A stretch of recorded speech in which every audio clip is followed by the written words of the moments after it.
What's up, guys? It's McNulty here. Welcome back to the channel.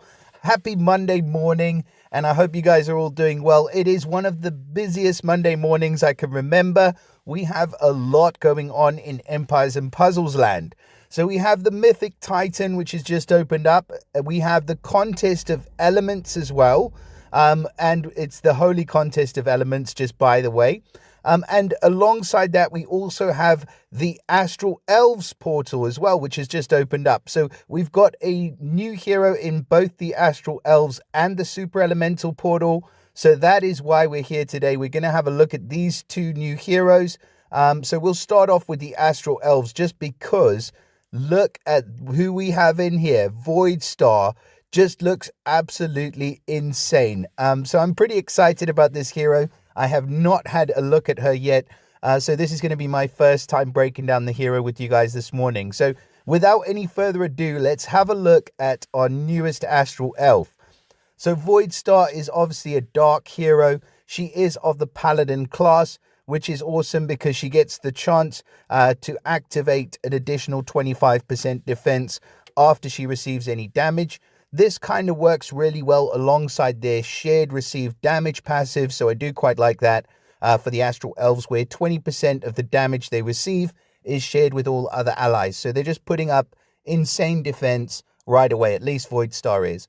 And then the family bonus for the Astral Elves is a bonus for 1 or 2 heroes, and it is a 50 to 70% chance to dispel a random dispellable status effect buff from any enemy that deals special skill damage to this character. So that can activate once per turn, and it can activate whenever they're hit, and there's a chance to dispel a random buff. So that's pretty good. 50% to 70% is quite a high chance as well. And then with Voidstar, she gets a passive, which she has an innate resistance against poison. Now we're seeing this a lot because of ZZ Jing. That's not how you say her name properly, but you know who I mean, the Scorpion chick that is just dominating the top of every raid defense at the moment. So that's why we're seeing so much defense against poison, resistance against poison. So Voidstar gets that all-important passive if you are playing at the top level.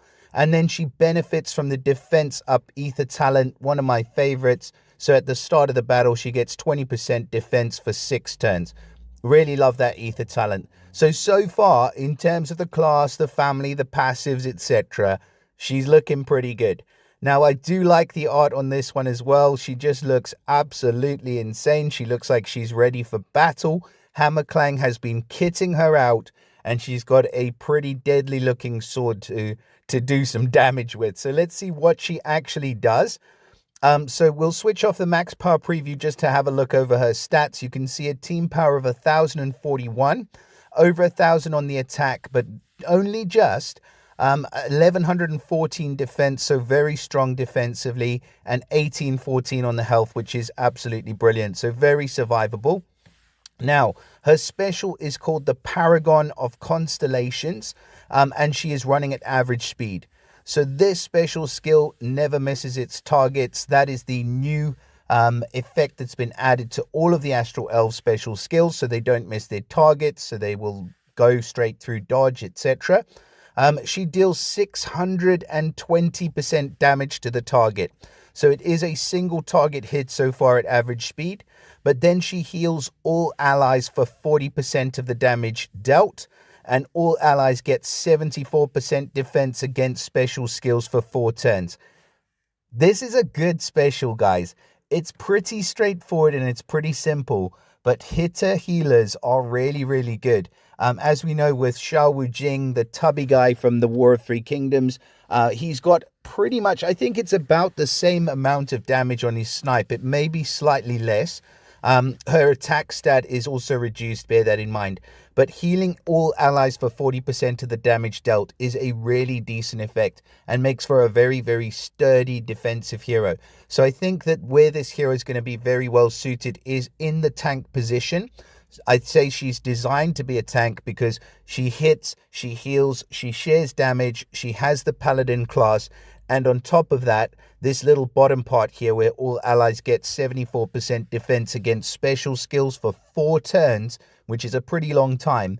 just adds to her survivability and her increasing your defensive team's survivability as well. Now, that doesn't mean to say I don't think she will be good on attack teams. I just don't think she'll be anywhere near as good on an attacking team as she is on a defensive team. So to me, this is a defensive hero. Even the ether talent screams tank. Tank me. Put me in the middle. She's ready to take some hits for your team.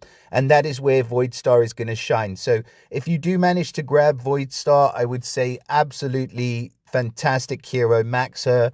Put her in the tank position on your defensive team, and pretty much nobody is going to be able to take you down, at least not without, trying pretty damn hard. So an excellent hero in Voidstar. I really like her. Let's go ahead and we'll have a look at the Super Elemental hero now, because there are no other new Astral Elves in this summon. So our Super Elemental hero is this ugly. She's kind of ugly, but would you? Anywho, so we're looking at Grilka today. She looks like she's, captaining the pirate ship, or maybe she's like the local wench. So she's a holy hero. Obviously, she is in the Super Elemental for holy, so you'd expect nothing less. So her class, she's of the cleric class, one of my favorites. Obviously, she gets the chance to resist negative mana effects and also effects that prevent the use of special skills. Fantastic class for her. She gets the Super Elemental family bonus. So in terms of that, the power gems are spawned on the board each turn. We've dealt with this multiple times up until now, so I doubt I need to re-explain that. But it is pretty annoying, and it does help your team out. And then the passive of the troop damage modifier, again, it's something that we've gone over probably a million times before, but the troops of this character deal extra damage against the weaker element, and she receives less damage from troops of the stronger element, and the damage reduction is 10%. So that is just a passive for all of the Super Elemental heroes. Now, she does, interestingly, get the Taunt ether talent, which is awesome. So we all know auto taunt is very, very good. At the start of each battle, this hero gets taunt that prevents enemies from using special skills on the allies for 3 turns. So she's going to throw that up right at the beginning of the battle. Just makes her a lot more survivable, and makes it so that she's protecting your team straight away from the beginning of the fight, which is awesome. Now, let's have a look at her special. Let's just check the stats out real quick. So 1039. Again, pretty similar build to what we just saw with, oh God, I've forgotten the name already. With Voidstar. I was going to say Dreadstar or Death Star. I was thinking of, the Death Star from the Star Wars movies. Anyway, so her special skill, her stats are very similar. That's what I was saying. 1007 on the attack, 1081 on defense, and 1854 in the health. So quite defensively built as well. And her special is called the Holy Hibiscus Ale. So that's what she's got in her hand. I think Kirill would be a little bit disappointed by the size of that cup. Kirill can definitely hold his liquor a bit better than Grilka. But let's see what this Holy Hibiscus Ale does. So she's running at slow speed. It says if there are 8 or more holy shields on the board, then all effects cast in this special skill are undispellable. That is interesting, and I kind of like it. I like the sound of that. So the caster gets taunt that prevents the enemies from using special skills on the caster's allies for 5 turns. All allies regenerate 1300 boosted health over 5 turns. Obviously, boosted health can exceed max HP. And all allies get increased 44% mana generation for 5 turns. Affects only mana generated from matching tiles or mana gained by the defense team at the end of their turn. Okay, that is neither really here nor there. This is a fantastic special. All right, so this is like a new holy version of Ludwig, except she might even be better. I don't know, but she might be. She's pretty damn good by the sounds of this. So just to start off with, if there's 8 or more holy shields on the board, then all effects cast in the special are undispellable. It is a bit of a problem for a hero that is running at slow speed, because generally by the time you're able to get 4 tile matches to charge the hero, you've pretty much exhausted the board of holy tiles. So that could be a problem for Grilka.